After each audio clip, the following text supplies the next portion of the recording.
Bisa. Nah, Masya Allah, Alhamdulillah. Bismillah. Assalamualaikum warahmatullahi wabarakatuh. Alhamdulillah hamdan katsiran tayyiban mubarakan fih kama yuhibbu rabbuna wa yarda wassalatu wassalamu ala Rasulillah wa ala alihi wa sahbihi wa mawalah wa la haula wa la quwwata illa billah. Ashhadu an la ilaha illallah wahdahu la syarika la wa ashhadu anna Muhammadan abduhu wa rasuluh. Salawatullahi wa salamuhu alaihi nabiyyina wa habibina Muhammad sallallahu alaihi wa ala alihi wa sahbihi wa sallam. قال الله تعالى في كتابه الكريم يا أيها الذين آمنوا اتقوا الله حق تقاته ولا تموتن إلا وأنتم مسلمون أما بعد. Ikhwani wa akhwati fiddin, rahimani wa rahimakumullah, saudara-saudariku sekalian, Bapak Ibu sekalian, semoga Allah tabaraka wa taala selalu memberikan keberkahan dalam kehidupannya. Alhamdulillah kita bersyukur kepada Allah tabaraka wa taala atas segala limpahan karunia dan nikmat yang Allah berikan kepada kita semua, sehingga pada kesempatan yang berbahagia ini Allah tabaraka wa taala masih terus melimpahkan berbagai macam nikmat dan karunia-Nya kepada diri kita semua, sehingga kita dapat melanjutkan kajian kita yang kemarin sudah kita hatamkan, sudah kita selesaikan kitab Tazkiyatun Nufus, yaitu kitab Al-Bahr Ar-Ra'iq fi Zuhdi wal Raqa'iq. Sudah selesai, alhamdulillah. Semoga Allah berikan kepada diri kita ilmu yang bermanfaat dari kitab tersebut. Mulai hari ini insyaallah taala kita akan bahas tentang Kitabul Jami'. Jadi sebulan kita akan bahas dua. Yang pertama yang sudah kita mulai tafsir, dimulai dari surat Al-Fatihah, kemudian nanti surat Al-Baqarah dan seterusnya. Kemudian yang satu lagi kita akan bahas ini nih, Kitabul Jami'. Kitabul Jami'. Kitabul Jami' ini ikhwan adalah bagian dari kitab Bulughul Maram min Adillatil Ahkam. Ma'ruf insyaallah, terkenal kitab Bulughul Maram, betul ya? Yang ditulis oleh Al-Hafidh Ibnu Hajar Al-Asqalani rahimahullahu taala. Jadi Kitabul Jami ini bagian dari kitab Bulughul Maram itu tuh. Dan kita mengetahui bersama kitab Bulughul Maram itu pada hakikatnya adalah kumpulan hadis-hadis tentang kajian fikih. Kumpulan hadis-hadis tentang kajian fikih. Jadi hadis-hadis yang dimuat di dalam kitab Bulughul Maram tersebut kategorinya ke dalam hadis-hadis yang pondasi-pondasi Islam atau ahkam, pondasi-pondasi hukum. Dimulai dari bab taharah, kemudian bab sholat, bab haji, bab zakat, bab jihad, dan seterusnya. Ibnu Hajar Al-Asqalani secara apa? Secara sistematis kemudian menjadikan kitab tersebut, masya Allah. Tapi yang menarik adalah dalam kitab Bulughul Maram tersebut ada satu bab yang kalau kita lihat hadis-hadis dalam bab tersebut sebenarnya tidak nyambung sama sebelumnya. Ini yang terakhir nih. Di bab yang terakhir beliau masukkan Kitabul Jami', yaitu yang berisi hadis-hadis yang berisi tentang adab dan akhlak, kemudian tentang zikir, doa. Subhanallah. Ini sebenarnya nggak nyambung dengan hadis-hadis sebelumnya. Hadis-hadis tentang fikih, tentang hukum, dan seterusnya. Tapi yang menarik kata para ulama yang menjelaskan setelahnya, ada hikmah besar yang ingin diberikan pesan kepada Al-Imam Al-Hafidh Ibn Hajar Al-Asqalani kepada diri kita. Bahwa kata para ulama, tidak sepatutnya adab itu terpisahkan dari fikih. Jadi kitab-kitab tersebut kan berbicara tentang hadis-hadis masalah fikih, betul ya? Jadi beliau Ibnu Hajar Al-Asqalani seakan-akan ingin mengingatkan kepada kita para pembaca kitab Bulughul Maram tersebut bahwasanya penguasaan bab-bab masalah fikih itu nggak boleh dipisahkan dengan adab dan akhlak yang mulia. Subhanallah. Jadi seakan-akan beliau ingin mengingatkan kepada diri kita nih bahwa ilmu yang tidak dihiasi dengan adab dan akhlak akan berubah menjadi keburukan. Subhanallah. Contohnya ilmu fikih nih, betul ya? Ilmu tentang hukum, tapi nggak dihiasi dengan akhlak yang mulia, itu madarat besar, luar biasa. Madarat besar. Karena itu Nabi Shallallahu Alaihi Wasallam sebelum Allah berikan ilmu kepada beliau berupa wahyu di umur 40 tahun, wahyu Al-Quran, Allah Azza wa Jalla sudah hiasi diri Nabi Shallallahu Alaihi Wasallam dengan akhlak yang mulia. Betul ya, terkenal Al-Amin, orang yang sangat jujur, amanah, terpercaya. Baru ketika umur 40 tahun Allah kasih ilmu berupa Al-Quranul Karim. Itu menunjukkan bagaimana pentingnya adab dan akhlak bagi diri seorang muslim, terutama bagi penuntut ilmu agama Allah Azza wa Jalla. Subhanallah. Nah, banyak kita lihat ternyata orang-orang yang ilmunya Masya Allah luar biasa banyaknya, tapi ternyata kosong dari adab dan akhlak yang mulia. Ketika ilmu kita banyak luar biasa, tapi tidak disertai dengan rasa takut kepada Allah, tidak disertai dengan pengamalan, tidak disertai dengan akhlak yang mulia, jangan-jangan bukan ilmu yang bermanfaat itu. Karena ilmu yang bermanfaat ada buahnya, ada hasilnya. Apa buahnya tersebut? Diamalkan. Ilmunya tersebut berbuah dengan amal saleh. Kemudian ilmu tersebut berbuah dengan khasyatullah, rasa takut kepada Allah. Ilmunya tersebut berbuah dengan akhlak yang mulia dan seterusnya. Itu ilmu yang benar, ya kawan. Itu ilmu yang benar. Bukan malah tambah ilmunya, tambah ujub, tambah bangga akan diri dan kelebihannya. Tambah sombong, ini lebih parah. Na'udzubillah min dzalik. Ada bibit-bibit apa? Keangkuhan, kesombongan. Ini salah besar, subhanallah. Ini salah besar. Maka seorang muslim dan muslimah, terutama para penuntut ilmu agama Allah Azza wa Jalla, wajib memperhatikan bab tentang adab dan akhlak ini, ikhwan. Wajib. Ketika kita seorang muslim dan muslimah, apalagi seorang penuntut ilmu agama Allah Azza wa Jalla, tapi akhlak kita, adab kita tidak mencerminkan akhlak yang mulia, seperti Rasul Sallallahu Alaihi Wasallam dan salafus saleh, ketahuilah kita bisa menjadi perusak dari dakwah Islamiyah ini. Adab, akhlak luar biasa pentingnya bagi setiap muslim dan muslimat, terkhusus bagi para penuntut ilmu agama Allah Azza wa Jalla. Supaya nantinya tidak ada orang-orang yang tinggi ilmunya luar biasa tapi kosong dari adab dan akhlak. Ini madaratnya akan jauh lebih besar daripada manfaatnya jelas kepada umat. Nah, disinilah pentingnya seorang muslim dan muslimah untuk mempelajari adab dan akhlak yang mulia. Al-Imam Ibn Qayyim Al-Jauziyah rahimahullahu ta'ala, beliau mengatakan di dalam kitabnya Madarijus Salikin, wa adabul mar'i unwanu sa'adatihi wa falahihi. Adab seseorang, maksudnya adab yang mulia, akhlak yang mulia seseorang, itu tanda kebahagiaan dan kesuksesannya. Wa qillatu adabihi unwanu syaqawatihi wa bawarihi. Sedikitnya adab pada diri seseorang itu tanda kecelakaan dan kebinasaannya. Allahu akbar, subhanallah. Fama stujliba khairad dunya wal akhirah bimithli al-adab, wala stujliba hirmanuha bimithli qillatil adab. Dan tidaklah seseorang mendapatkan kebaikan dunia akhirat semisal dengan bagusnya adab seseorang. Dia akan dapatkan banyak kebaikan dunia akhirat dengan adab yang baiknya, akhlak mulianya. Dan tidaklah seseorang dihalangi dari kebaikan dunia dan akhirat semisal dengan sedikitnya adab, sedikitnya akhlak pada dirinya. Allahu akbar. Di sini kita bisa lihat bagaimana pentingnya seorang muslim dan muslimah memiliki adab dan akhlak yang mulia. Dan Nabi kita Muhammad sallallahu alaihi wasallam sebagaimana beliau sabdakan bahwa beliau diutus ke atas muka bumi ini untuk menyempurnakan akhlak, untuk membaguskan akhlak dan adab. Nabi sallallahu alaihi wasallam bersabda, "Innama bu'ithtu liutammima salihal akhlaq," fi riwayah makarimal akhlaq. Sesungguhnya aku diutus ke atas muka bumi ini, kata Nabi sallallahu alaihi wasallam, hanya untuk menyempurnakan akhlak, hanya untuk menyempurnakan adab. Ini menunjukkan bahwa orang-orang jahiliyah terdahulu masih ada adab-adab yang baik pada diri mereka tuh. Jamu tamu, setia kawan, mendudukkan pandangan, masih ada tuh. Walaupun jahiliyah luar biasa akhlak buruk, tapi masih ada sedikit tuh akhlak-akhlak baiknya. Maka Rasulullah SAW datang untuk menyempurnakan akhlak yang baik tersebut. Luar biasa, Masya Allah. Ini pentingnya bagi seorang muslim dan muslimah. Ikhwatal iman, rahimani wa rahimakumullah. Al-Imam Ibn Qayyim juga mengatakan bahwa adab atau akhlak ini secara umum terbagi tiga. Adab atau akhlak itu secara umum terbagi tiga. Ini kita jelaskan karena supaya jangan orang memahami cuma satu aja gitu, akhlak dan adab. Yang pertama kata Imam Ibn Qayyim Al-Jauziyah rahimahullah ta'ala, adab atau akhlak kepada Allah yang paling tinggi nih, kawan. Adab dan akhlak yang paling tertinggi kepada Rabbul Alamin, kepada Allah Azza wa Jalla. Dan adab dan akhlak kepada Allah yang paling tinggi, mentauhidkan Allah, menjauhkan kesyirikan, jelas.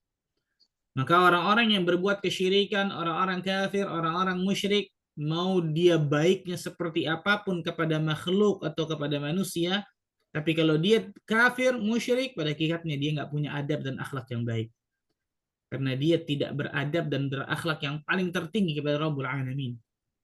Yang paling jelas mereka tidak mentauhidkan Allah, bahkan melakukan kesyirikan kepada Allah. Ini adab yang pertama, adab kepada Allah Azza wa Jalla yang wajib bagi setiap muslim dan muslimah penuhi ini. Yang kedua, adab kepada Rasul sallallahu alaihi wasallam. Adab kepada Rasulullah sallallahu alaihi wasallam. Membenarkan apa yang beliau beritakan kepada kita, mentaati apa yang beliau katakan kepada kita, menjauhi apa yang beliau larang. Tidaklah kita beribadah kecuali sesuai dengan apa yang Rasul sallallahu alaihi wasallam sabdakan kepada kita, perintahkan kepada kita, bersalawat kepada beliau dan seterusnya. Adab dan akhlak kepada Rasul sallallahu alaihi wasallam, menghidupkan sunnahnya, memperjuangkan sunnah, adab kepada Rasul sallallahu alaihi wasallam. Dan yang ketiga, adab sesama makhluk, adab kepada sesama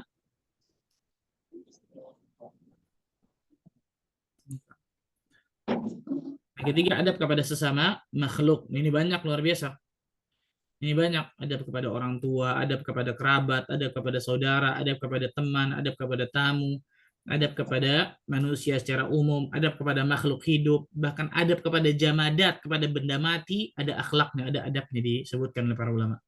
Diajarkan dalam Islam, luar biasa, Masya Allah. Nah, ini 3 adab dan akhlak yang disebutkan oleh Imam Ibnu Qayyim al-Jauziyah rahimahullah ta'ala. Yang menunjukkan bagaimana pentingnya seorang muslim dan muslimah mengetahui adab dan akhlak. Nah, yang menarik adalah bagaimana ketika tadi kita balik ke Kitabul Jami' ini, banyak orang menyangka bahwa akhlak dan adab itu hanya urusan banyak orang menyangka bahwa ketakwaan kepada Allah Tabaraka wa Ta'ala itu hanya urusan seorang hamba dengan sang Khalik. Betul ya? Dia ibadah, dia sholat, dia puasa, dia umroh, dia haji. Urusan seorang hamba dengan sang Khalik. Banyak orang menyangka takwa itu masalah itu doang gitu. Padahal ternyata takwa kepada Allah adalah ketika seseorang menggabungkan hablum minallahnya baik dan hablum minannasnya baik. Rasulullah sallallahu alaihi wasallam bersabda dalam sebuah hadis yang sahih, "Ittaqillah haitsuma kunta." Bertakwalah kalian kepada Allah dimanapun kalian berada. Wa atbi'is sayyi'atal hasanata tamhuha. Ikutilah perbuatan buruk dengan perbuatan baik, maka niscaya perbuatan baik ini akan menghapuskan perbuatan buruk. Di ujung hadis itu Rasul bersabda apa? Wa khaliqin nas bi khuluqin hasan. Dan pergaulilah manusia dengan akhlak yang mulia. Allahu Akbar. Dengan akhlak yang mulia, dengan akhlak yang baik. Lihat, di awal hadis Rasul menyuruh kita untuk bertakwa kepada Allah dimanapun kita berada. Di akhir hadis Rasul Shallallahu Alaihi Wasallam menyuruh kita untuk berakhlak mulia. Kata para ulama, ini menunjukkan bahwa yang namanya takwa itu salah satunya adalah akhlak mulia. Akhlak mulia itu masuk bagian dari ketakwaan kepada Allah Azza wa Jalla. Subhanallah. Karena cara untuk bisa mendatangkan kecintaan Allah kepada kita yang paling terbesar takwa, dan cara untuk mendatangkan kecintaan manusia yang terbesar kepada kita adalah berakhlak mulia kepada manusia. Luar biasa, Masya Allah. Ini bagi seorang muslim dan muslimah bagaimana pentingnya adab dan akhlak ini. Ikhwatul iman, rahimani wa rahimakumullah. Sekarang kita akan sebutkan apa definisi dari adab dan akhlak itu sendiri. Sebagian ulama mengatakan bahwa adab dan akhlak itu berbeda. Dan sebagian ulama lain mengatakan adab dan akhlak itu pada hakikatnya sama saja. Jadi pada hakikatnya ada 2 pendapat nih. Pendapat pertama mengatakan adab ya akhlak, akhlak ya adab, sama aja. Tapi pendapat kedua mengatakan enggak, adab sama akhlak itu agak beda. Apa bedanya?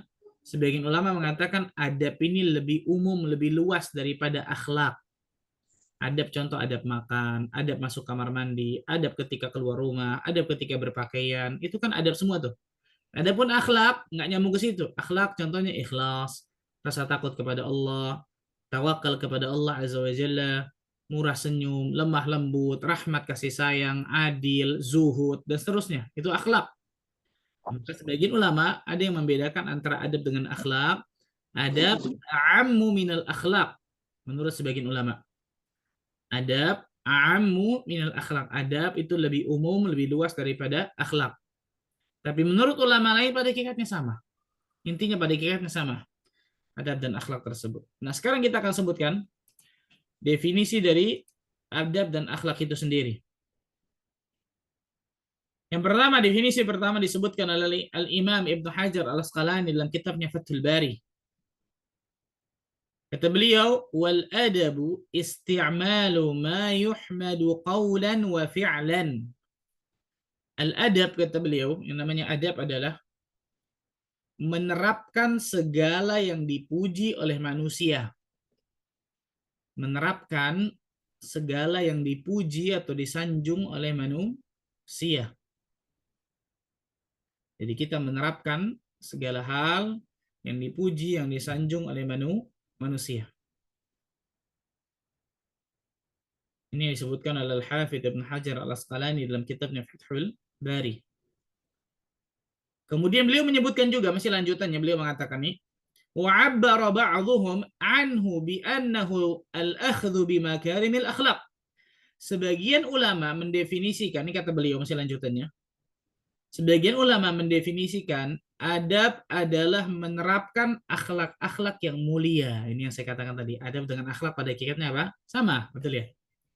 Sebagian ulama mendefinisikan adab adalah menerapkan akhlak-akhlak yang mulia.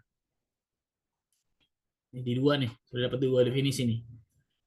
Definisi pertama yang disebutkan oleh Al-Hafidz Ibnu Hajar Al-Asqalani, yaitu menerapkan segala yang disanjung dipuji oleh manusia. Yang kedua, sebagian ulama kata beliau adalah menyebutkan tentang adab, menerapkan akhlak-akhlak yang mulia. Nah, ini disebutkan adab dengan akhlak, akhlak dengan adab. Definisi selanjutnya dikatakan oleh Syekh Salih Al-Utsaimin, hafizahullah taala. Nah, Syekh kita sekarang Masya Allah ini. Beliau mengatakan al-adabu ma hamida syar'an au 'urfan. Yang namanya adab, kata beliau, apa-apa yang dipuji oleh syariat dan adat kebiasaan. Apa-apa yang dipuji, disanjung oleh syariat ini nih, dan oleh adat kebiasaan. Urf. Ini definisi yang disebutkan oleh Syekh Saleh Al-Utsaimin.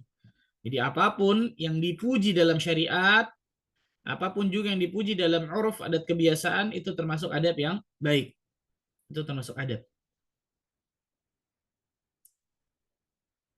Kemudian yang selanjutnya, yang terakhir, definisi yang terakhir disebutkan oleh Syekh Muhammad Kamil.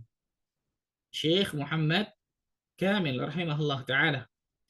Beliau menyebutkan al-adabu ijtima'u khisalil khair fil 'abdi. Yakni jamalul 'abdi fi zahirihi wa batinihi. Terkumpulnya perangai kebaikan pada diri seorang hamba. Terkumpulnya perangai kebaikan atau keindahan pada diri seorang hamba secara zahir maupun batin. Secara zahir maupun batin. Terkumpulnya perangai kebaikan atau perangai keindahan pada diri seorang hamba secara zahir maupun batin. Ini definisi dari adab itu sendiri, ikhwan. Subhanallah. Lihat. Ini adab, ini akhlak nih, ikhwan. Dan di sini pentingnya bagi seorang muslim dan muslim untuk benar-benar apa? Memahami tentang akhlak dan adab ini, ikhwan. Ikhwatul iman, rahimani rahimakumullah. Yang lain. Nah, ini sebagian ulama mengatakan ini definisi akhlak yang mulia. Sebagian ulama mengatakan ini rukun dari akhlak yang mulia. Ini menarik nih, ikhwan. Jadi sebagian ulama menyebutkan ini definisi dari akhlak yang mulia. Tapi sebagian ulama lain mengatakan ini rukun dari akhlak yang mulia. Jadi kalau akhlak kita nggak ada tiga hal ini buruk berarti akhlak seseorang. Sebagian ulama lain mengatakan di antara Imam Hasan Al-Basri ini definisi akhlak mulia ini tiga. Yang dari tiga hal ini akan mencakup ke bawahnya banyak luar biasa. Beliau menyebutkan Imam Hasan Al-Basri rahimahullah ta'ala mengatakan haqiqatu husnul khuluqi, hakikat dari akhlak mulia ada tiga. Haqiqatul husnul khuluqi, Hakikat dari akhlak mulia itu 3 tuh. Yang pertama, badlul ma'ruf, berbuat kebaikan kepada orang lain. Nah, ini akhlak mulia jelas. Kalau kita akhlak kita baik, adab kita masya Allah, maka insya Allah taala kita akan berbuat kebaikan kepada orang, bukan berbuat keburukan, berbuat kebaikan kepada orang lain. Yang kedua, wa kaful adza, kaful adza, tidak mengganggu orang lain. Jadi bukan hanya memberikan kebaikan kepada orang, juga tidak ganggu orang itu. Karena ada orang berikan kebaikan juga, ganggu juga. Ini bukan akhlak yang mulia. Ini definisi akhlak mulia, dan ini rukun dari akhlak mulia disebutkan para ulama, di antara Imam Hasan al-Basri. Berbuat baik kepada orang, tidak mengganggu orang. Yang ketiga, wa talaqatul wajhi, wajah yang berseri-seri, senyum. Subhanallah. 3 nih. Yang pertama tadi apa? Badlul ma'ruf, mudah berbuat baik kepada orang, ringan tangannya. Betul, ringan tangan ya. Ringan tangan dalam membantu orang, dermawan, tidak pelit, kan gitu. Yang dia berikan kepada orang lain, baik hartanya, tenaganya, pikirannya, waktunya, memberikan kebaikan kepada orang dalam bentuk apapun. Yang kedua, tidak mengganggu orang. Tidak mengganggu orang dari perkataan kita, dari sikap kita, dari apa? Tindak tanduk kita, tidak zalim kepada orang, kan gitu. Ini perhatikan baik-baik nih. Yang ketiga, wajah yang berseri-seri, menunjukkan ketawaduan kata para ulama. Senyum, betul ya? Menunjukkan ketawaduan, nggak ada kesombongan, nggak ada keangkuhan dalam hati seorang tersebut, nggak ada ujub, tidak berat baginya untuk senyum kepada orang yang dia jumpai. Dan orang yang berat untuk tersenyum kepada orang, hati-hati, jangan-jangan dalam hatinya ada keangkuhan itu, na'udzubillah. Jadi nggak ada urusan mau orang kaya, mau orang miskin dan seterusnya, senyum dia, senyum. Menunjukkan ketawaduan, subhanallah. Nah, ini sebagian ulama menyebutkan ini definisi akhlak yang mulia, sebagian ulama mengatakan ini rukun dari akhlak yang mulia, 3. Jadi kalau perbuatan kita, tindak tanduk kita nggak ada 3 hal ini, atau salah satunya aja nggak ada, maka ternyata kita tidak mempunyai akhlak yang mulia. 3 nih. Badlul ma'ruf, memberikan apa? Kebaikan kepada orang, wa kafful adza, tidak mengganggu orang, wa talaqatul wajh, kemudian wajah yang berseri-seri, menunjukkan ketawaduan dan seterusnya. Ini disebutkan oleh para ulama tentang hal ini. Ikhwatan iman, rahimani wa rahimakumullah. Para ulama menyebutkan bahwa akhlak itu ada 2 jenis. Akhlak itu ada 2 jenis. Jadi ternyata akhlak ini, ikhwan, seperti rizki. Seperti rizki yang Allah berikan kepada hambanya. Ada yang rizkinya banyak, Allah kasih. Ada yang rizkinya sedang, ada yang rizkinya sedikit. Maka sama seperti itu. Akhlak yang mulia ini, ternyata ada orang-orang yang Allah kasih akhlak mulianya sudah banyak. Ada yang sedang, ada yang sedikit. Abdullah bin Mas'ud radhiyallahu anhu berkata, "Innallaha qasama bainakum akhlaqakum kama qasama bainakum arzaqakum." Sesungguhnya Allah Azza wa Jalla telah membagi akhlak yang terpuji kepada kalian sebagaimana Allah membagikan rizki kepada kalian. Ya Allah. Makanya ada orang-orang yang, wah ini Masya Allah, cetakannya memang banyak bagus nih akhlak baik. Cetakannya itu deh. Memang orang yang sabar, Masya Allah. Memang orang yang selalu lemah lembut. Memang orang yang kasih sayang dan banyak akhlak mulianya. Ternyata kata Abdullah bin Mas'ud, dan Abdullah bin Mas'ud jelas mendengar dari Nabi yang seperti ini. Allah Azza wa Jalla membagi akhlak yang mulia, akhlak yang terpuji kepada manusia itu beda-beda. Sebagaimana Allah membagi rizki kepada manusia pun beda-beda. Nah, perhatikan nih. Makanya kata para ulama ada 2 jenis akhlak. Yang pertama namanya akhlak jibilli. Akhlak jibilli. Ini apa kalau watak ya, watak atau tabiat, watak asli lah. Ini jibilli nih. Akhlak yang pertama itu namanya akhlak jibilli atau jibilliyah, watak asli nih.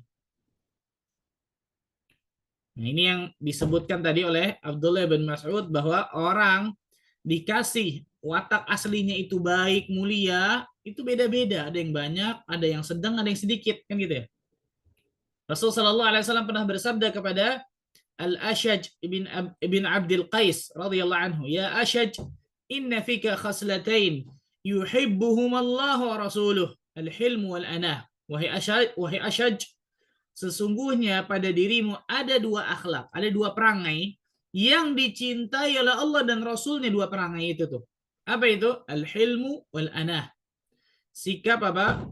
Tenang, sabar, kemudian tidak tergesa-gesa, tidak terburu-buru. Asy'ad bertanya kepada Nabi Shallallahu Alaihi Wasallam, ya Rasulullah SAW, apakah kedua perangai tersebut dari hasil usahaku atau Allah yang menjadikan watak asliku seperti itu? Maka Rasul menyebutkan, balillahu jabalaka alaihima. Allah yang telah menjadikan kedua perangai itu ada pada watak aslimu. Nah, makanya yang pertama namanya apa? Jibilli. Memang Allah yang berikan, karunia yang Allah kasih, dan ini beda-beda pasti. Satu manusia dengan yang lain. Ada orang yang penyabar, ada yang qadarullah orang temperamen. Betul ya? Ini yang pertama, akhlak pertama. Maka kemudian Asy'ad mengatakan, alhamdulillahilladzi jabalani ala khuluqaini yuhibbuhum Allah wa rasuluh. Segala puji bagi Allah yang telah menjadikan dua perangai yang dicintai oleh Allah dan Rasulnya sebagai watak asliku. Sekarang pertanyaannya, Pak Ustadz, kalau kita ternyata dikasih akhlak jibilli ini akhlak yang baik secara watak aslinya nggak banyak, akhlak yang baiknya ternyata yang Allah kasih nggak banyak, apakah nggak bisa berubah? Bisa. Ada yang kedua namanya akhlak muktasab, diusahakan, dicari, diperjuangkan untuk mendapatkannya. Muktasab.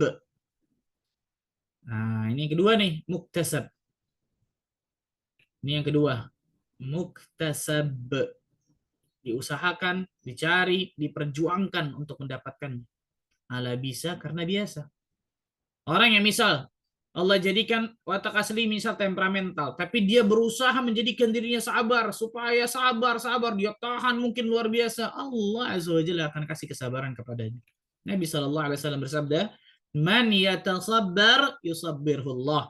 Barang siapa yang berusaha menjadikan dirinya seorang penyabar, dia tahan benar-benar, Allah yang akan jadikan dia seorang penyabar. Allah yang kasih kesabaran kepadanya. Berarti bisa berubah? Bisa.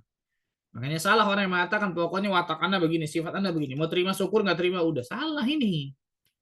Terus untuk apa diturunkan Al-Quran? Betul ya? Untuk apa adanya as-sunnah? Untuk apa adanya nasihat? Untuk apa diturunkannya para nabi dan rasul? Untuk apa diturunkan kitab suci? Quraisy kurang keras apa tuh zaman dulu? Darah mereka panas. Kalau bahasa orang sekarang senggol bacok, betul ya? Salah sedikit perang bertahun-tahun, luar biasa, subhanallah. Akhlak mereka pun zaman dulu luar biasa buruknya, banyak yang buruk. Tapi ketika mereka mengenal Islam menjadi manusia terbaik di jagat raya ini, as-sahabah radhiyallahu anhum jami'an. Berubah nggak akhlaknya? Berubah. Berubah luar biasa, muktasab, diusahakan. Nabi Shallallahu Alaihi Wasallam juga bersabda, "Ana za'imun bi baitin fi a'lal jannah liman hassana khuluqahu." Aku menjamin istana di surga, rumah di surga yang paling tinggi bagi siapa? Bagi orang yang berusaha memperindah akhlaknya. Dia ada usaha, betul deh. Urusan hasil Allah yang kasih, tapi yang penting usaha kita maksimal. Allah akan berikan istana atau rumah di surga yang paling tinggi bagi orang yang berusaha memperindah, memperbagus akhlaknya. Nah, ini menunjukkan bahwa akhlak yang buruk pada diri seseorang itu bisa dirubah dengan muktasab, dengan diusahakan, diperjuangkan, dicari. Orang yang misal pemarah bisa berubah jadi penyabar ketika dia melatih dirinya. Orang yang mungkin ternyata naudzubillah pelit, bakhil, bisa jadi dermawan luar biasa karena dia terbiasa untuk menjadikan dirinya dermawan, bisa merubah dirinya, melatih dirinya tentang masalah tersebut. Ini jadi salah orang yang mengatakan perangai Anda begini, watak asli Anda begini, nggak bisa dirubah. Mau terima syukur, nggak terima udah. Salah. Salah. Ilmu yang bermanfaat itu ilmu yang melahirkan apa? Akhlak mulia salah satunya. Berarti harusnya tambah baik diri kita, tambah berilmu diri kita, tambah bagus akhlak kita. Tambah bagus akhlak kita, tambah tinggi ilmu kita, tambah banyak ilmu kita, tambah lembah lembut kepada manusia, tambah kasih sayang kepada manusia, tambah berakhlak mulia, tambah tawadhu, tambah adil, tambah zuhud, dan seterusnya. Itu harus beriringan bersamaan tuh ya kawan. Nabi SAW tambah berilmu, tambah akidahnya kuat luar biasa, tambah baik luar biasa akhlak mulianya. Ini pertanyaan besar bagi diri kita semua nih kawan.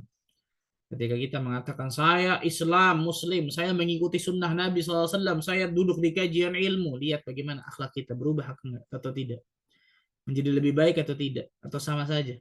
Seorang suami harusnya tambah baik kepada anak istrinya, seorang istri tambah nurut kepada suaminya, seorang anak tambah berbakti pada orang tuanya, dan seterusnya. Itu ilmu yang bermanfaat tuh ya kawan.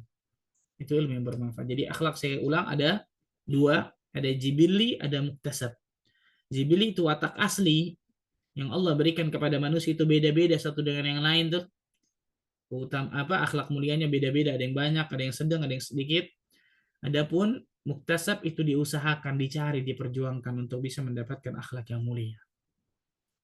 Nah, itu disebutkan oleh para ulama tentang hal tersebut. Kemudian ikhwatul iman rahimani wa rahimakumullah. Yang terakhir kita akan bahas tentang keutamaan akhlak yang mulia. Ini banyak yang luar biasa. Keutamaan akhlak yang mulia. Ini luar biasa banyaknya tentang keutamaan akhlak yang mulia.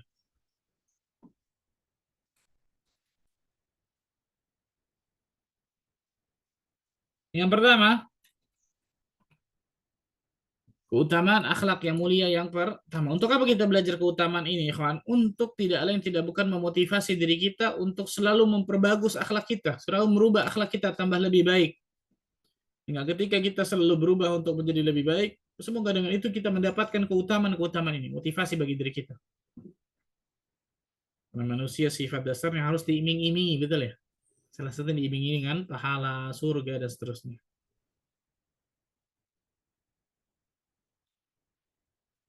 Yang pertama, keutamaan akhlak yang mulia yang pertama.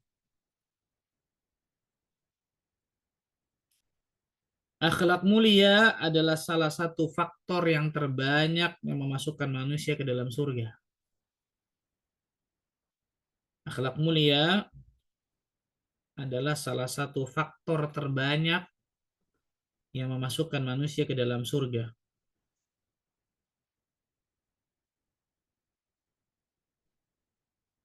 Akhlak mulia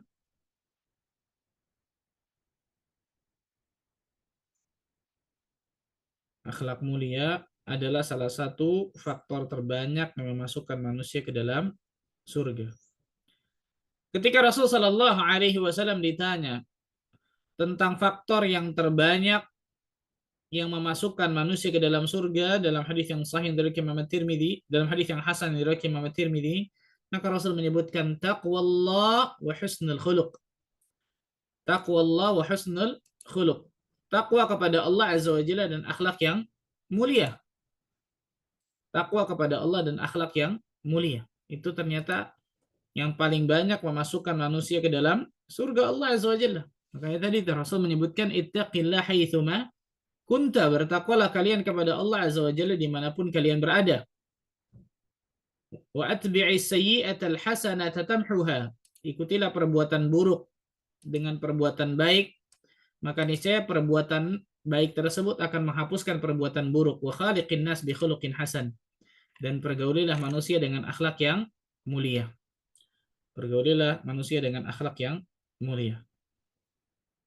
Ternyata subhanallah, takwa, akhlak mulia yang paling banyak masukkan manusia ke dalam surga Allah. Luar biasa, Masya Allah. Lihat, hablum minallah, hablum minan nas. Dua-duanya harus baik. Dua-duanya harus baik. Dan yang paling banyak memasukkan manusia ke neraka, kata Nabi SAW, al-ajwafan, dua lubang. Mulut dan kemaluan. Ya Allah. Sadaqah Rasulullah SAW. Benar apa yang dikatakan oleh Nabi SAW di zaman sekarang. Mulut, kemaluan. Ini sekarang bukan cuma mulut, jari. Misalnya ngomong betul ya. Kemaluan. Di mana-mana perzinahan. La haula wa la quwata illa billah. A'udzubillah min dzalik. Ini keutamaan yang pertama. Jadi ketika seseorang berakhlak yang mulia, itu menjadi sebab bisa mendapatkan surga Allah Azza wa Jalla. Istimewa ya. Surga. Itu jadi tujuan inti seorang muslim dalam hidupnya. Salah satu hal yang bisa dia lakukan untuk bisa dapatkan surga, bahkan itu yang terbesar, faktor terbanyak adalah bertakwa pada Allah dan berakhlak mulia. Dan berakhlak mulia. Saya bahasan kita masalah akhlak mulia. Yang kedua, keutamaan dari akhlak mulia yang kedua. Akhlak mulia adalah barometer keimanan seseorang. Ini menarik nih, kawan. Akhlak yang mulia adalah barometer keimanan seseorang. Barometer keimanannya ternyata bukan tambah panjang sholat malamnya, tambah banyak puasa sunnahnya, tambah banyak sedekahnya, bukan ternyata. Dalam sebuah hadis yang sahih yang diriwayatkan Imam At-Tirmidzi, Imam Ahmad dan yang lainnya, Rasul sallallahu alaihi wasallam bersabda, "Akmalul mu'minina imanan ahsanuhum khuluqa." Orang mukmin yang paling sempurna imannya adalah yang paling baik akhlaknya. Lihat. Orang mukmin yang paling sempurna imannya, yang paling baik apa? Akhlaknya. Bukan yang paling banyak sedekahnya, bukan yang paling panjang sholat malamnya, bukan yang paling apa? Paling bagus dalam masalah bacaan Al-Qur'annya mungkin, yang paling bagus akhlaknya kata Nabi. Wa khiyarukum khiyarukum linisaihim, dan sebaik-baik kalian adalah orang yang paling baik terhadap istrinya. Allahu akbar. Sebaik-baiknya kalian adalah orang yang paling baik kepada istrinya. Karena harusnya ikhwan, kalau kita orang yang baik, kita orang yang memiliki akhlak yang mulia, adab yang baik, harusnya yang paling pertama mendapatkan kebaikan kita siapa? Ring satu kita jelas. Keluarga kita, anak istri kita. Maka harusnya yang paling pertama kita perlakukan kebaikan, akhlak mulia, itu istri kita, pasangan hidup kita, anak kita, kan gitu. Nah, saya katakan tadi contoh tuh. Suami semakin ngaji, semakin bertakwa, semakin baik harusnya kepada istrinya. Istri semakin ngaji, semakin bagus, semakin nurut, taat kepada suaminya, bukan sebaliknya. Subhanallah, saya dapatkan banyak cerita masalah ini, baik suami ke istri, istri ke suami. Ini salah besar nih, karena nggak mungkin bisa mujamalah di situ, nggak mungkin bisa apa? Basa-basi, bukan akhlak yang sebenarnya nggak keluar, nggak mungkin. Bertahun-tahun betul ya. Begitu juga kepada anaknya, anak kepada orang tuanya, subhanallah. Ini barometer nih. Jadi tambah sempurnanya iman seseorang, subhanallah. Hadis yang lain, dalam hadis yang sahih dari Imam Nasai, Rasul sallallahu alaihi wasallam bersabda, "Wa la yajtami'u syuh wal iman fi qalbi 'abdin abada." Tidak akan terkumpul sifat kikir, bakhil, pelit, dan keimanan dalam hati seorang hamba selama-lamanya. Ini akhlak nih. Dermawan, betul ya? Akhlak yang baik. Akhlak yang buruknya bakhil, pelit. Tidak akan pernah berkumpul dalam hati seorang hamba yang beriman antara iman dengan kekikiran, kebakhilan selama-lamanya. Nggak mungkin berkumpul. Allahu Akbar. Kita perhatikan diri kita baik-baik nih, subhanallah. Apakah ternyata akhlak kita masih buruk? Atau ternyata alhamdulillah akhlak kita ternyata mulai kita perbaiki satu persatu. Dimulai dari ring satu kita, paling dekat dengan kita, keluarga kita, kemudian selanjutnya dan selanjutnya. Maka harusnya ikhwan, semakin baik, semakin sering kita duduk di kajian ilmu, harusnya semakin baik akhlak kita. Di jalan contoh, jadi ngajinya bukan cuma di masjid doang, bukan cuma seperti ini doang nih. Tunjukkan akhlak mulia, bagus, tapi di jalan contoh, betul ya? Nggak usah pakai ngamuk-ngamuk, marah-marah, klakson sana, klakson sini, apalagi sampai ngomong sesuatu yang buruk di jalan. Itu menunjukkan akhlak seseorang, ya kawan. Sabar sudah, betul ya? Di jalan sabar. Zikir lebih ahsan daripada ngamuk-ngamuk, marah-marah, dan seterusnya. Perhatikan baik-baik nih, subhanallah. Kemudian yang ketiga. Yang ketiga. Akhlak mulia akan memberatkan timbangan kita di hari kiamat. Akhlak mulia akan memberatkan timbangan kebaikan kita di hari kiamat.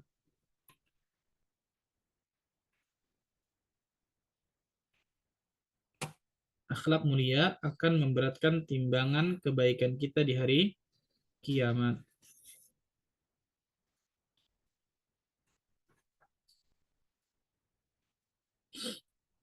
Rasulullah sallallahu alaihi wasallam bersabda, "Laisa syai'un athqalu fi mizanil mu'min yaumil qiyamah min husnil khuluq atau kama qala alaihi salatu wassalam. Tidak ada sesuatu pun yang lebih berat di timbangan di hari kiamat melebihi daripada akhlak yang mulia. Allahu akbar. Hadis yang mulia ini menunjukkan bahwa kepada diri kita bahwa akhlak yang mulia itu ibadah yang sangat besar dan agung. Dan Rasul mengatakan laisa syai'un. Syai'un itu nakirah disebutkan. Dan dalam konteks dalam tersebut laisa itu penafian, menunjukkan kaidah usul fikih menunjukkan tufidul umum, menunjuk apa? Memberikan faidah keumuman. Maksudnya apa? Tidak ada satupun yang lebih berat daripada akhlak mulia jika diletakkan di timbangan. Itu maksudnya tuh. Allahu akbar subhanallah. Enggak ada satupun yang bisa mengalahkan maksudnya akhlak mulia jika diletakkan di timbangan. Itu luar biasa ya, kawan. Istimewa Masya Allah nih. Memberatkan timbangan amal kebaikan kita di hari kiamat. Siapa yang nggak mau? Luar biasa. Kita semua pasti akan ditimbang di hadapan Allah tabaraka wa taala, ikhwan. Ada mizan hasanat atau sayyiat sudah kita pelajari itu. Kebaikan dan keburukan. Dan pada saat itu kita sangat membutuhkan pahala untuk bisa memberatkan timbangan amal kebaikan kita. Ternyata hal yang paling memberatkan timbangan amal kebaikan kita adalah akhlak yang mulia. Ini jelas setelah tauhid ya. Dan juga akhlak secara umum mungkin, betul ya? Kepada Allah, kepada Rasulullah, dan kepada sama makhluk. Itu yang paling berat di timbangan amal seorang mukmin kata Nabi SAW. Allahu Akbar. Dan ketika amal timbangan kebaikan seorang itu lebih berat, maka jelas tempatnya balik lagi kemana? Surga Allah Azza wa Jalla. Ya Allah. Siapa yang nggak mau, ikhwan? Subhanallah. Allahu Akbar. Ini pentingnya bagi seorang muslim dan muslim untuk selalu memperbaiki akhlaknya. Kemudian selanjutnya, ikhwan, keutamaan selanjutnya semakin dicintai oleh Rasul Sallallahu Alaihi Wasallam. Tidak, semakin bagus akhlak seseorang, semakin dicintai oleh Rasulullah Sallallahu Alaihi Wasallam.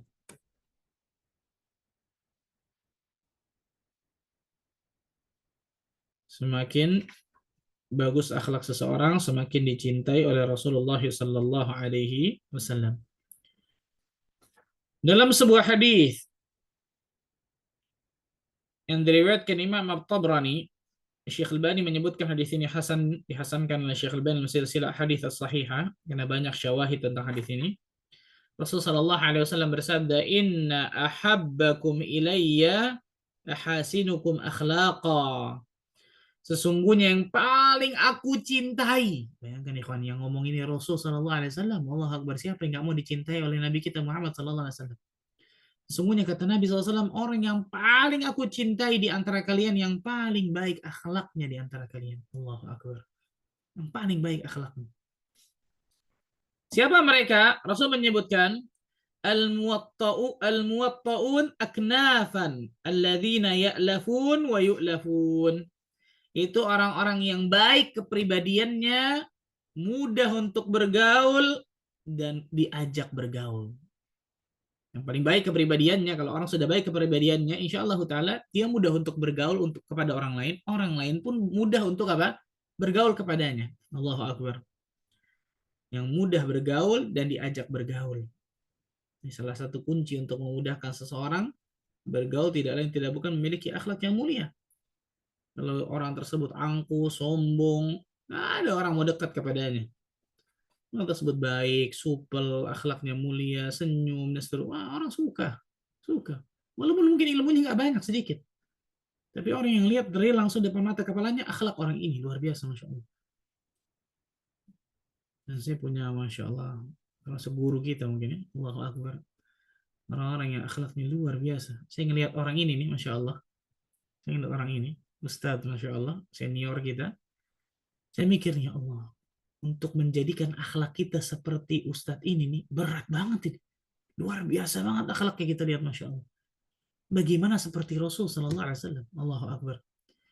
Pantaslah luar biasa orang-orang yang memiliki akhlak yang mulia memiliki kedudukan yang luar biasa dalam Islam. Salah satunya adalah ini. Dicintai oleh Nabi Sallallahu Alaihi Wasallam. Orang yang punya akhlak mulia itu sudah pasti dicintai oleh manusia. Dan otomatis orang ini akan dicintai oleh Rasul Sallallahu Alaihi Wasallam. Luar biasa, Masya Allah. Allahu Akbar. Allahu Akbar, subhanallah.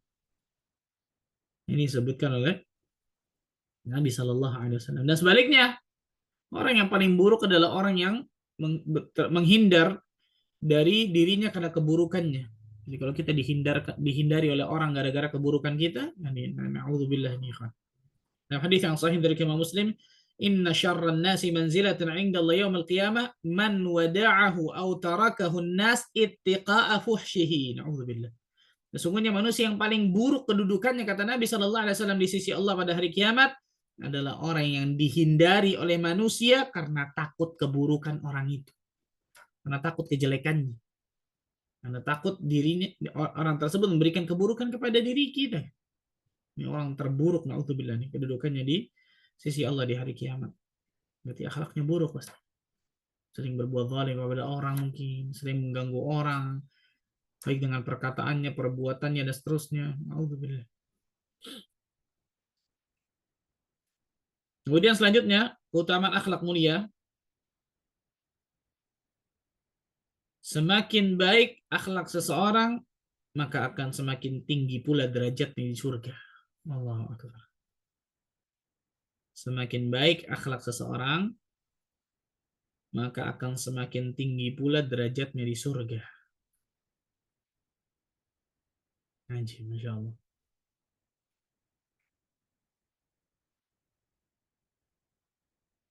Rasulullah sallallahu alaihi wasallam bersabda dalam hadis yang hasan diriwayatkan Imam At-Tirmidzi, "Inna min ahabbikum ilayya wa aqrabikum minni majlisan yaumal qiyamah ahasinukum akhlaqa."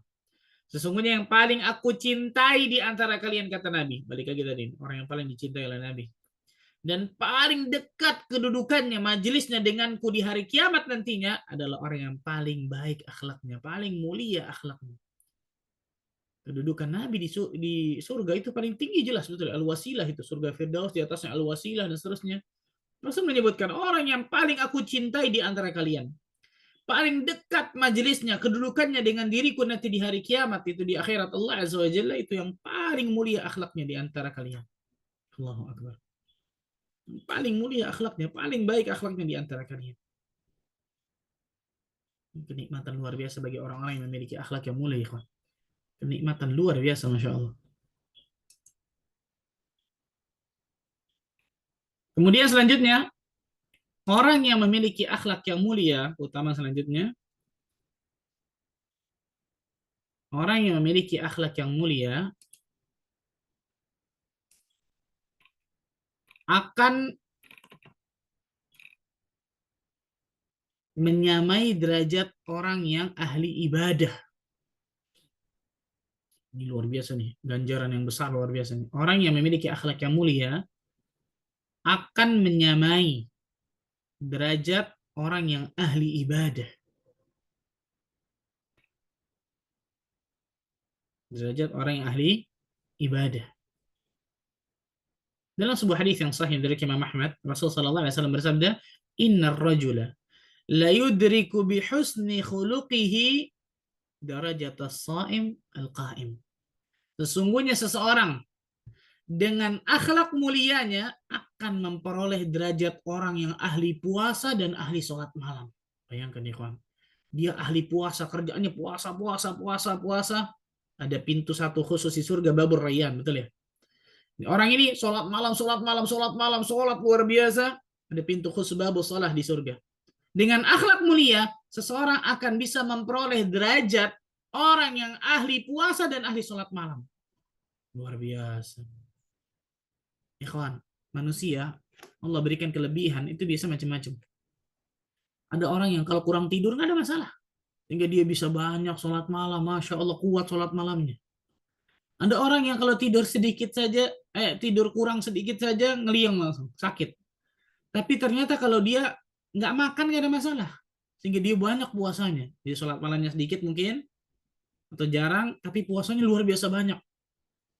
Ada orang salat malamnya kurang, puasanya juga kurang karena mungkin badannya kurang, tapi Allah berikan kelebihan masalah harta, sehingga dia sedekahnya luar biasa, masya Allah. Ada orang semuanya nggak bagus tuh. Maksudnya semuanya apa kurang? Salat malamnya kurang, puasa sunnahnya kurang, sedekahnya kurang, tapi akhlaknya luar biasa mulia. Dengan akhlak mulia yang tersebut bisa mengejar tuh orang yang tiga tadi tuh. Orang yang selalu sholat malam, orang yang selalu puasa, orang yang selalu sedekah, amal ibadah yang lain. Istimewa, kawan. Dengan akhlak mulia bisa menyamai atau bahkan atau memperoleh derajat orang yang selalu puasa, selalu sholat malam, selalu ibadah kepada Allah. Ini luar biasa, ikhwan. Ini luar biasa, masya Allah, tabarakallah. Allahu akbar. Hadis yang lain ketika Rasul sallallahu alaihi wasallam bersabda, "La an amshi ma'a akhil muslim fi hajatin ahabba ilayya min an a'takifa fil masjid syahran." Ketika aku keluar bersama saudaraku untuk satu keperluan saudaraku ini, aku membantu keperluan saudaraku ini, itu lebih aku sukai daripada aku beriktikaf di Masjid Nabawi 1 bulan. Iktikaf di Masjid Nabawi, ibadah berarti, betul ya? Ahli ibadah itu bisa iktikaf 1 bulan di Masjid Nabawi itu. Sholat satu sholat ya 1.000 kali sholat, belum baca Qurannya, belum zikirnya, belum hadir di majelis Masjid Nabawi sama dengan jihad dan seterusnya. Ternyata ketika aku, kata Nabi SAW, berjalan bersama saudaraku muslim dalam satu keperluannya, itu lebih aku sukai daripada aku beriktikaf 1 bulan di Masjid Nabawi. Istimewa. Akhlak. Ya, betul. Membantu saudara kita dan seterusnya. Oke, saya sering katakan, ikhwan, mental seorang muslim, ini saya sering katakan di mana-mana nih. Mental seorang muslim itu harus siap direpotin, bukan siap ngerepotin. Saya ulang nih, bukan. Mental seorang muslim itu harus siap untuk direpoti orang.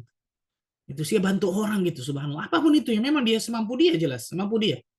Bukan ngerepotin orang. Kalau mental yang ngerepotin orang, la ilaha illallah. Penyakit, na'udzubillah ini. Na'udzubillah min dzalik. Nah, maka di sini penting seorang muslim dan muslimah untuk selalu berakhlak yang mulia. Nah, itu mungkin keutamaan-keutamaan yang disebutkan oleh para ulama, nggak mungkin kita bisa sebutkan semua, itu salah satunya saja sebagian dari keutamaan akhlak yang mulia. Semoga Allah tabaraka wa taala bisa jadikan diri kita termasuk golongan hamba-hamba Allah yang memiliki akhlak yang mulia. Silakan mungkin kalau ada yang mau bertanya. Insyaallah, alhamdulillahilladzi bi ni'matihi tatimmus shalihat. Jazakumullahu khairan Ustaz atas ilmu yang disampaikan pagi ini. Masya Allah sangat bermanfaat. Insya Allah izin membacakan beberapa pertanyaan yang sudah masuk. Silakan, Bu.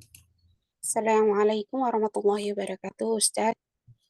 Ana terharu mendengar pemaparan Ustaz tentang adab dan akhlak seorang muslim. Yang ingin Ana tanyakan adalah bagaimana bila anak hamba justru lebih baik kepada teman-temannya daripada kepada orang tuanya atau kepada saudarinya. Contohnya, dia sudah bekerja, tetapi dia rajin mentraktir teman-temannya. Tapi kalau untuk keluarganya, dia bakhil. Kalaupun dia memberi, sangat sedikit sekali.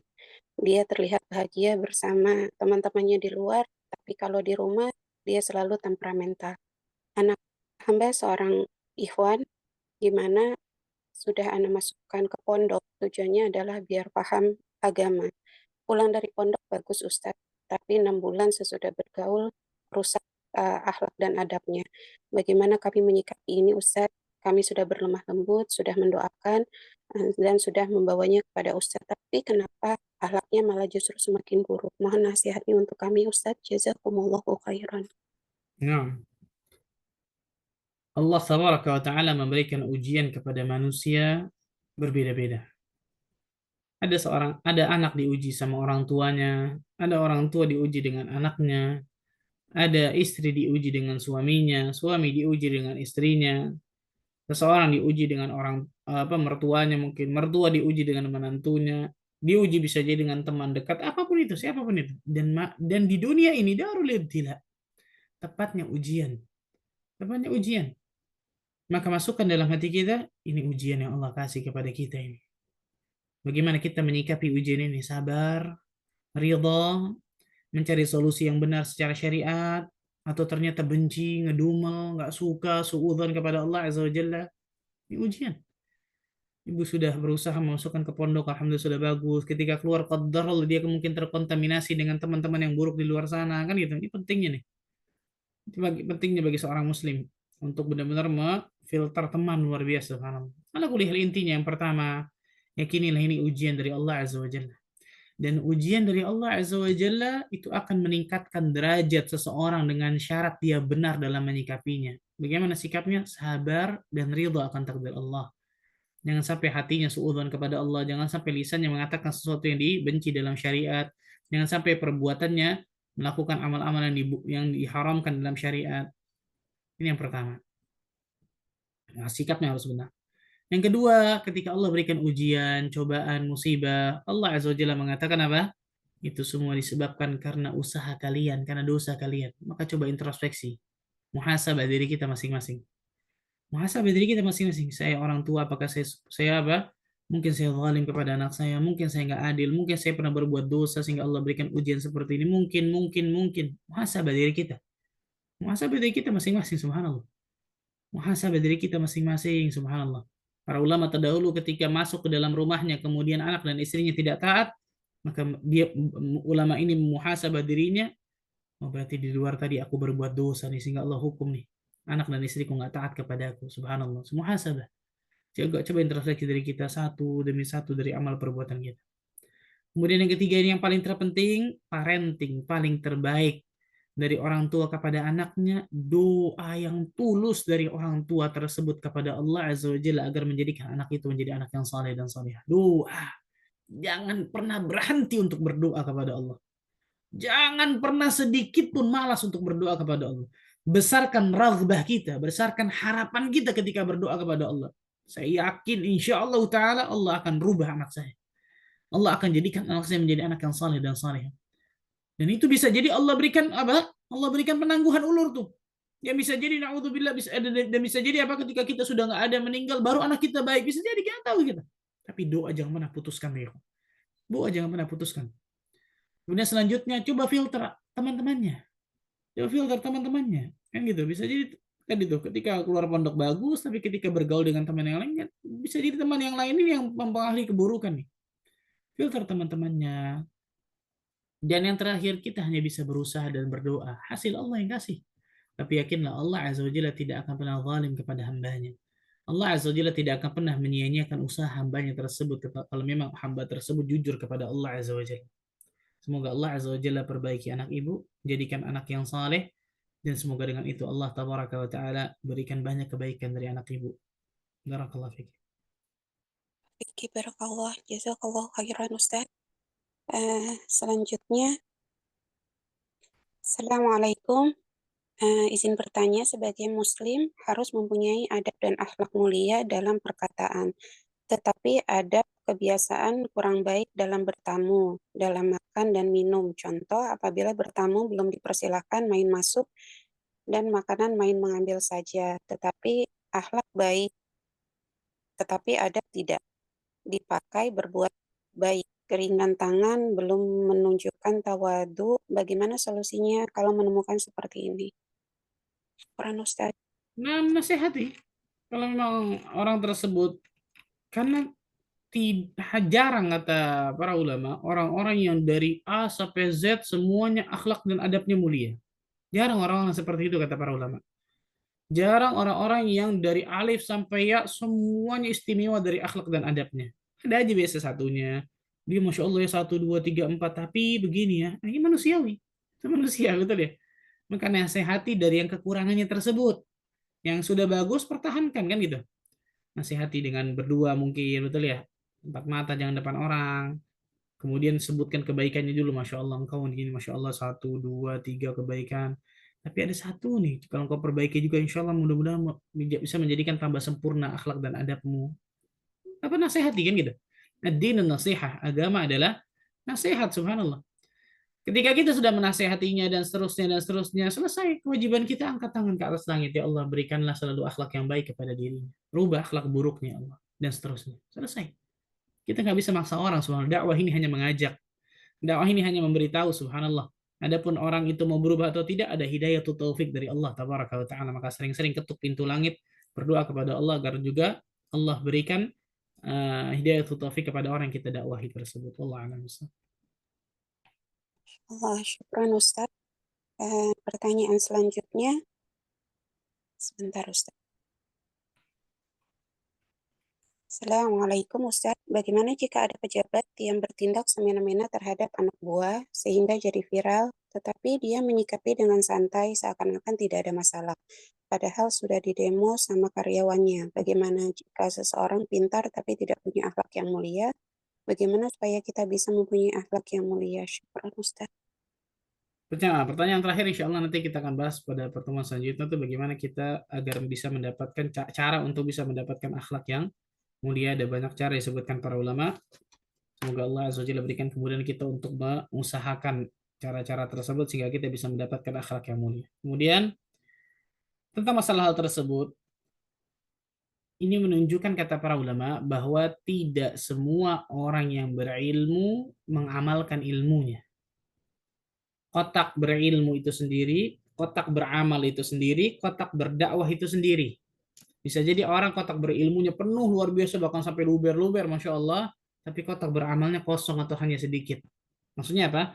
Bisa jadi dia sudah mengetahui, misal, kalau tadi kan pejabat, atau bisa jadi apa? Orang yang nuntut ilmu agama. Bisa jadi ilmunya luar biasa, Masya Allah luar biasa, tapi kotak beramalnya sedikit. Bisa jadi amal yang dia lakukan atau ilmu yang dia amalkan itu ternyata nggak banyak. Karena ketika seseorang mau berilmu butuh hidayah Allah. Ketika dia mau mengamalkan ilmu yang sudah diketahui butuh hidayah Allah. Ketika dia ingin istiqamah butuh hidayah Allah. Ketika dia ingin mengajarkan, mendakwakan itu semua butuh hidayah Allah. Terus tuh subhanallah. Bisa jadi hidayahnya sampai berilmu doang. Betul ya? Maka di sini pentingnya seorang muslim dan muslimah, niat utama ketika dia menuntut ilmu agar beramal. Agar beramal.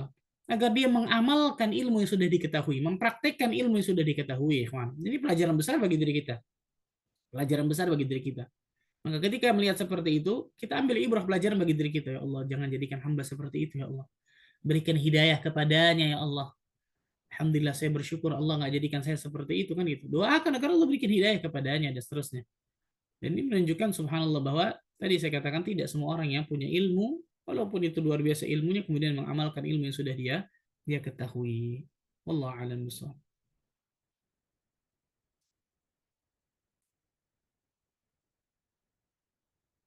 Silakan Bu.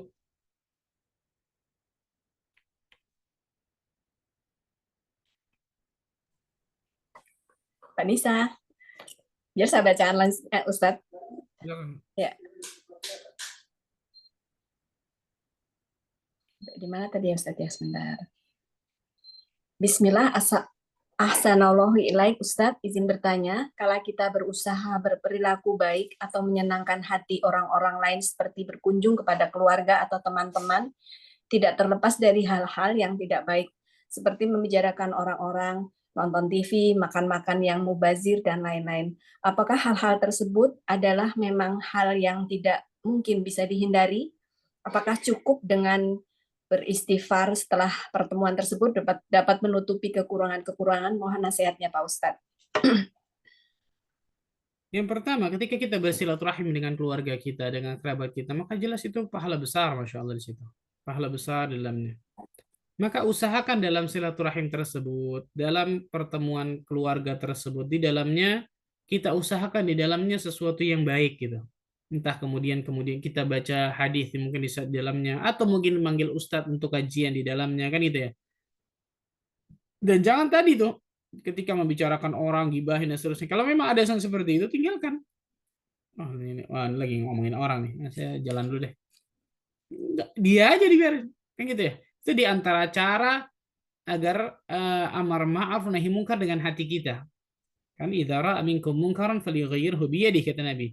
Apabila engkau melihat kemungkaran, ubah dengan tanganmu. Tangan di sini di antara kekuatan kan kekuasaan, kalau memang kita bisa kekuasaan. Kalau nggak bisa, fa illam yastati' fa bi lisani. Kalau nggak bisa dengan lisan nasihati kan. Kalau nggak bisa juga, fa illam yastati' fa bi qalbi, dengan hati kita membenci kemudian tidak menyetujuinya. Salah satunya apa? Menghindar dari majelis ghibah tersebut kan gitu. Ada pun masalah makanan, makanan bisa nggak sampai mubazir pada hakikatnya.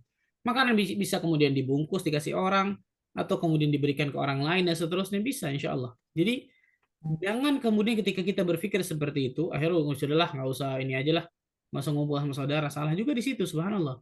Ketika satu kebaikan sudah bagus, teruskan kebaikan tersebut, kemudian yang kekurangannya diperbaiki yang kekurangannya. Jangan hilangin semua kebaikan tersebut, jangan. Kebaikan sudah bagus nih, silaturahim dengan kerabat dan seterusnya kan gitu ya. Ini sudah bagus, masya Allah nih. Maka yang kurang itu yang diperbaiki, kekurangan itu yang perbaiki semaksimal mungkin. Dan kemudian setelahnya banyak beristighfar dan bertobat kepada Allah. Semoga dengan itu Allah Azza wa Jalla bisa berikan subhanallah kebaikan kepada kita. Selanjutnya kami persilahkan yang ingin bertanya langsung, silahkan raise hand. Ya, tafadholi Pak Putri. Jazakillah khair Uhti. Wa iyaki. Assalamualaikum warahmatullahi wabarakatuh Ustaz. Warahmatullahi wabarakatuh. Assalamualaikum Ustaz. Semoga Allah merahmati Ustaz dan memudahkan dakwah Ustaz. Afwan Ustaz, ketika kita dalam satu majelis Ustaz ditegur misalnya, oh ini adab bertanyanya tidak benar, tidak boleh seperti ini. Contohnya ketika sudah bertanya sama Ustadz yang lain jangan disebutkan gitu. Nah, ketika itu ditegur Ustadz, apakah itu termasuk orang yang tidak berakhlak gitu Ustadz? Karena si jamaah merasa kecil hati gitu Ustadz, karena ketidaktahuannya dia, kefakiran ilmunya dia merasa, oh saya tidak beradab ya gitu Ustadz. Mohon nasihatnya untuk itu Ustadz. Dan yang kedua Ustadz, ketika ada orang yang mengatakan ya sudah tidak apa-apalah amal lahiriahnya kayak sholat, puasa, sedekah biasa-biasa saja, tapi akhlaknya baik gitu Ustadz. Jadi ada yang seolah-olah ya udah nggak apa-apa lah sedikit aja amal-amal lahiriah, yang penting dijaga akhlaknya juga bisa masuk surga kok gitu Ustadz. Mohon nasihatnya Ustadz. Jazakallah khair Ustadz, barakallahu fiik. Jazakallahu khairan fiki barakallah. Yang pertama, ini pelajaran penting bagi diri kita semua ketika kita ingin menasihati orang, jangan di hadapan orang pertama. Yang kedua, pilih benar-benar kata-kata yang bisa menyentuh hati orang tersebut dengan lemah lembut, dengan baik. Sudah berdua nih, bukan di hadapan orang, pilih kata-kata yang paling terbaik dengan akhlak mulia. Jadi banyak saya lihat orang nasihatin orang dengan salah, galak kan gitu ya. Udah ini gak usah nyebut ini, ini kayak gitu sih nggak usah itu betul ya. Gak usah nyebut ustadz yang lain, jangan. Bisa jadi orang tersebut nggak tahu, betul ya. Ketika dia mungkin baru belajar atau baru tahu adab yang seperti itu nggak dibolehkan kan gitu ya. Seakan-akan dia mengadu domba ustadz yang lain, bisa jadi dia nggak tahu. Kalau memang dia tahu, kemudian sengaja melakukan seperti itu, ini nggak benar. Ini yang tidak benar. Tapi kebanyakan yang seperti ini, insya Allah Taala dia tidak tahu. Dia benar-benar apa? Ingin mencari kebenaran, mencari kebaikan dan seterusnya. Maka nasihati dengan cara, insya Allah kalau orang dinasihati dengan cara yang baik, lemah lembut, berdua, dengan senyum, berikan kebaikan dulu kepada orang, insya Allah nerima kok. Insya Allah nerima kan gitu. Dan ngomong tadi, ini Bu, jangan kecil hati ya, jangan kemudian nggak nanya, jangan. Nanya silahkan terus, Masya Allah. Tapi perbaiki aja nih, saya tahu nih, ada pada bertanya, coba antum baca nih. Kan bisa ya, betul ya? Kita kasih tahu seperti itu. Jadi banyak orang ketika dinasehati menolak karena cara menasehatinya salah. Perhatikan nih. Cara menasehatinya apa? Salah. Padahal mungkin dibawakan benar, yang dikatakan benar. Dia menasehati apa isinya benar, tapi caranya salah. Bisa jadi caranya nggak benar dan seterusnya, maka harus dengan akhlak, dengan lemah lembut pula.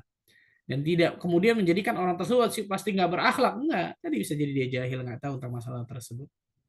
Kemudian yang kedua, salah orang yang mengatakan seperti itu. Yang pertama jelas Allah mengatakan ya ayyuhalladzina amanu dukhulu fis silmi kafah. Wahai orang-orang yang beriman, masuklah kalian ke dalam agama ini secara totalitas. Lihat. Allah menyuruh kita untuk beragama, masuk ke dalam agama ini secara full, totalitas. Bukan tebang pilih. Saya pilih akidahnya doang, akhlaknya enggak. Saya pilih sholatnya doang, ininya enggak. Saya pilih akhlaknya doang, sholat kepada Allah enggak. Ini salah ini, seperti ini, subhanallah.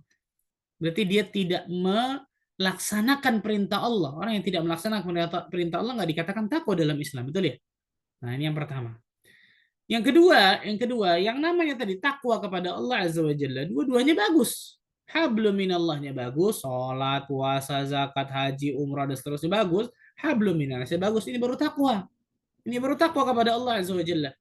Maka salah besar orang-orang yang mengatakan tadi yang penting akhlaknya dan seterusnya. Ditambah lagi yang ketiga, ternyata akhlak itu cakupannya luas, bukan cuma sama-sama makhluk. Betul ya? Akhlak kepada Allah, ibadah, itu akhlak kepada Allah. Dia taat kepada Allah, dia bertakwa pada Allah, dia mentauhidkan Allah, menjauhkan kesyirikan, itu akhlak kepada Allah. Dia taat kepada Rasulullah SAW dalam perintah Rasul, itu taat kepada Rasulullah SAW, akhlak kepada Rasulullah SAW. Baru kemudian akhlak kepada sama makhluk. Nah, ini karena banyak orang mencakupkan masalah akhlak itu hanya sempit kepada sama makhluk saja. Maka jelas yang sepertinya salah, dan nasihati dengan cara yang baik, dan doakan agar Allah berikan hidayah kepadanya. Allah a'lam bishawab. Alhamdulillah, terima kasih nasihatnya Ustadz. Jazakallah khair. Assalamualaikum warahmatullahi wabarakatuh. Waalaikumsalam warahmatullahi wabarakatuh. Jazakillah khair.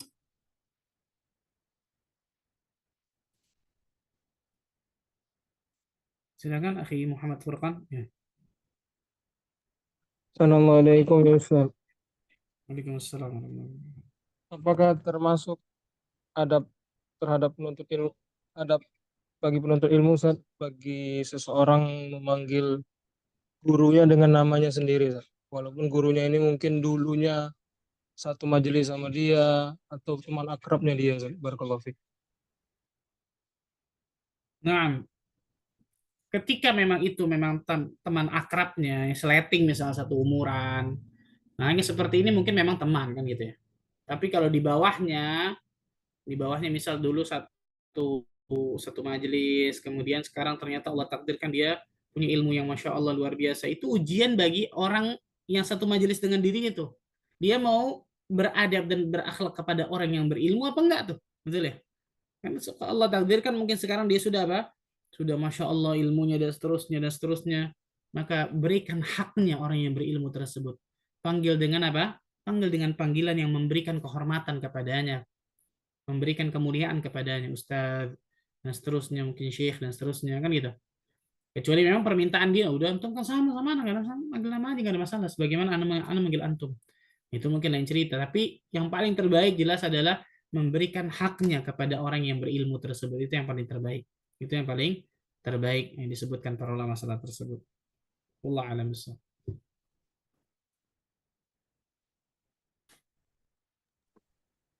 Baik Ustadz, izin melanjutkan pertanyaan. Silakan. Sebentar Ustadz. Ini agak panjang Ustadz. Assalamualaikum Ustadz.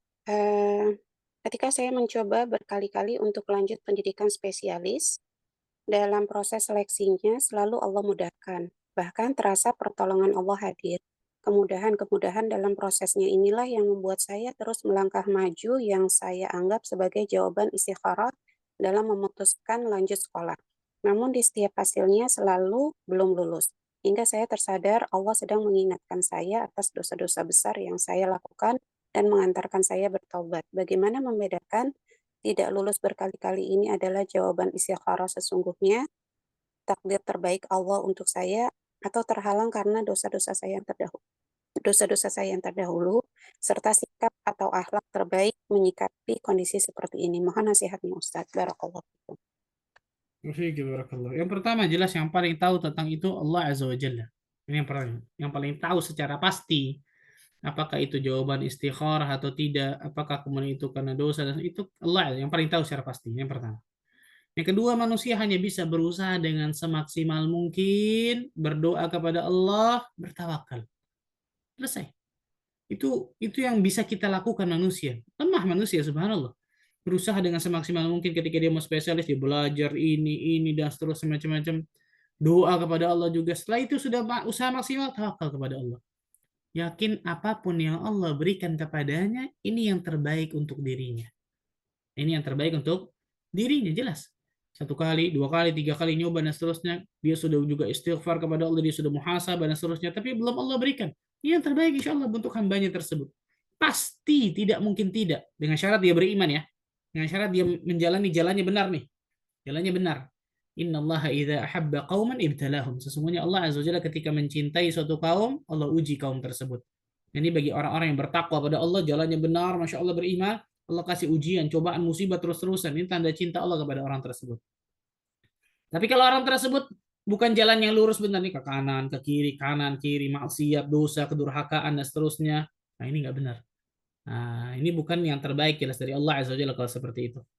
Kalau ternyata Allah berikan kegagalan dan seterusnya, kewajiban kita untuk muhasabah. Kalau ternyata jalan kita nih, sebelum Allah kasih hasilnya, ternyata kanan kiri, bukan lurus, bukan iman, tapi dosa, durhaka, maksiat, dan seterusnya. Itu kewajiban kita untuk introspeksi kepada diri kita sendiri, sehingga kita bisa kembali kepada Allah dengan istighfar dan taubat. Setelah seperti itu pun ternyata misalnya, na'udzubillah, ternyata gagal juga, nggak lulus juga, Allah Azza wa Jalla berikan yang terbaik untuk hambanya. Serahkan itu kepada Allah Azza wa Jalla. Jangan jadikan kita putus asa, depresi, stres, enggak, jangan. Subhanallah. Apapun yang Allah takdirkan kepada hambanya yang beriman dan bertakwa, iman dan takwa nih guys boy, maka itu pasti yang terbaik bagi hamba yang beriman dan bertakwa tersebut dari Allah Azza wa Jalla. Tinggal kitanya pokoknya yang paling terpenting. Kitanya jalannya benar nggak nih? Kalau jalannya benar, yakin Allah Azza wa Jalla akan berikan yang terbaik di ujungnya. Tapi kalau kita jalannya nggak benar, kanan kiri maksiat dosa, maka nggak mungkin Allah berikan yang terbaik bagi kehidupan kita. Wallahu ta'ala alam bissawab. Maka doa kepada Allah agar Allah Azza wa Jalla jadikan diri kita termasuk orang-orang yang bisa menjalani dengan benar sehingga Allah bisa berikan yang terbaik bagi kehidupan kita. Wallahu a'lam bissawab. Akhir mungkin Amin. silakan. Ya, nah, Ustadz, suami saya sering, Ustadz, suami saya sering memukul saya. Padahal suami saya rajin mengaji, Ustadz. Tapi kalau sama teman-temannya berlemah lembut. Kalau kepada ibunya pun lemah lembut. Tapi kepada ibu saya selalu berkata-kata yang menyakitkan. Bagaimana saya harus bertindak, Ustadz? Apakah saya tetap harus bersamanya atau saya lebih meminta berpisah, Ustadz? Mohon nasihatnya, Ustadz. Allahumma musta'an. A'udzubillah min dzalik. Ini penyakit yang luar biasa, subhanallah. Tidak pantas seorang laki-laki itu memberikan keburukan kepada istrinya. Khairukum li ahlihi wa ana khairukum li ahli, kata Nabi SAW. Sebaik-baik kalian adalah yang paling terbaik kepada keluarganya, dan aku, kata Nabi, orang yang paling baik kepada keluargaku, kepada istriku. Jelas. Kalau seperti naudzubillah min dzalik, kalau itu terus menerus, ibu udah sabar bertahun-tahun, bahkan subhanallah sudah nasihati, ibu juga sudah sabar, sudah doa kepada Allah, tapi itu terus menerus bertahun-tahun, bahkan boleh bagi ibu untuk kemudian apa? Untuk mengajukan khulu. Ini saya memberikan seperti ini sesuai dengan pertanyaan ya. Jawaban ini sesuai dengan pertanyaan. Semoga jujur memang yang memberikan, yang bertanya ini nih. Karena memang jujur seperti itu sudah berlangsung lama, sudah dinasehati, sudah ini, sudah itu, sudah ini, seterusnya, sudah sabar, berdoa juga kepada Allah, tapi masih terus berlangsung itu seperti itu, apa terus menerus, maka boleh bagi seorang wanita untuk khulu kepada hakim ketika memang suaminya tersebut berbuat KDRT seperti itu. Naudzubillah min dzalik. Silakan subhanallah, maka timbang maslahat dan madaratnya. Timbang maslahat dan madaratnya. Tapi saya katakan tadi, kalau itu terus-menerus berlangsung, maka silahkan mengajukan itu kepada hakim khulu'nya. Masya Allah. Ibu Dela mungkin terakhir, silakan Ibu Dela Ika.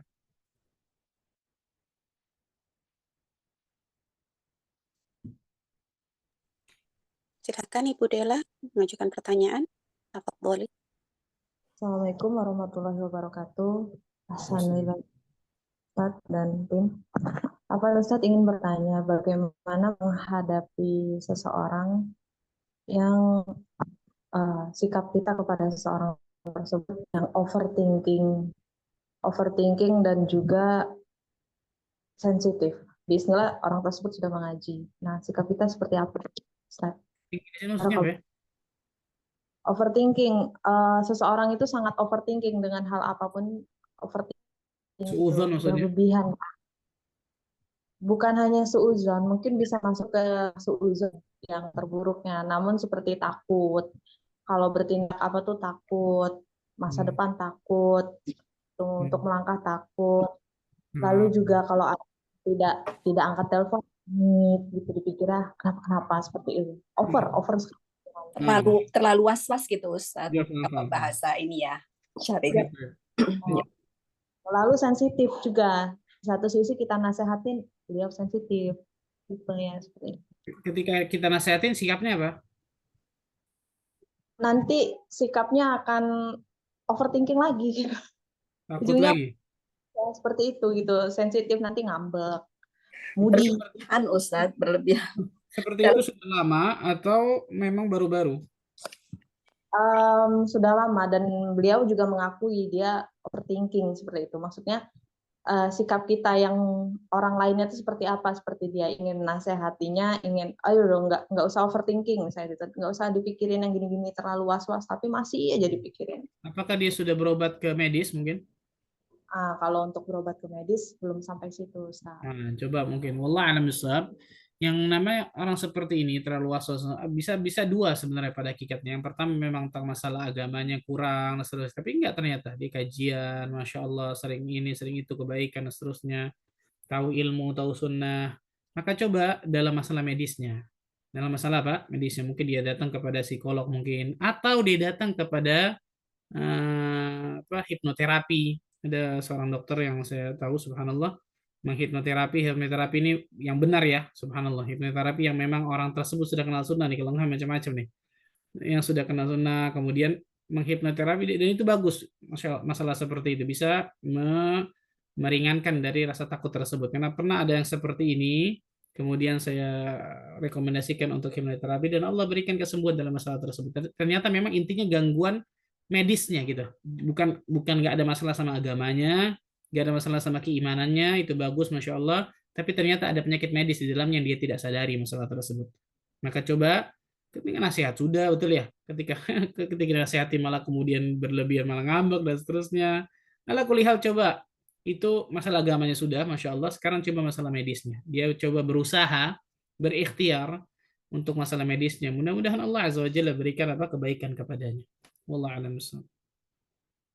Afwan Ustadz, menanggapi mengenai hipnoterapi itu Ustadz, apakah ada kriterianya, maksudnya apakah harus yang ini ya, yang ahlinya itu harus harus muslim atau boleh siapa aja gitu Ustadz? Yang lebih saya sarankan adalah yang melakukannya sudah ngaji, itu lebih aman.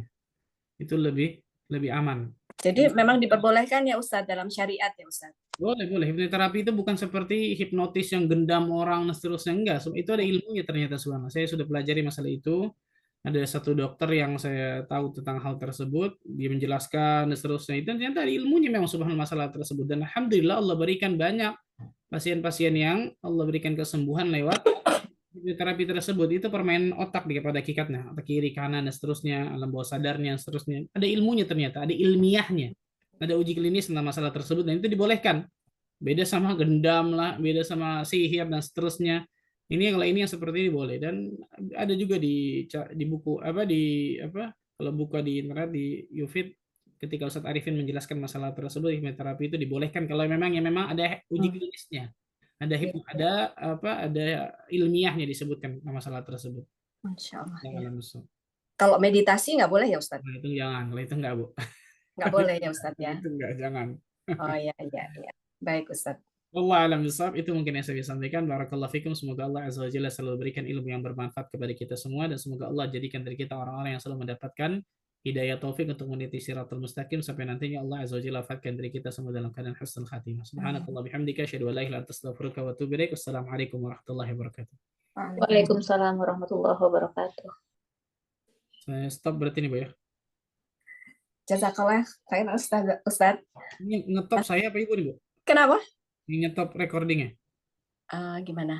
Sebentar. Oh, karena Ustadz ya? Iya. Saya berarti ya.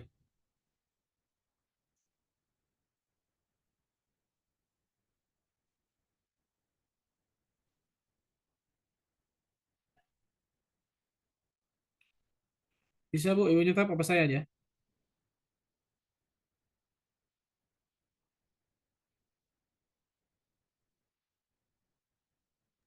Ya, Lutfi? di stop aja Ustadz. Itu. Ya. Tafadholi Mbak Nisa untuk Ustadz ya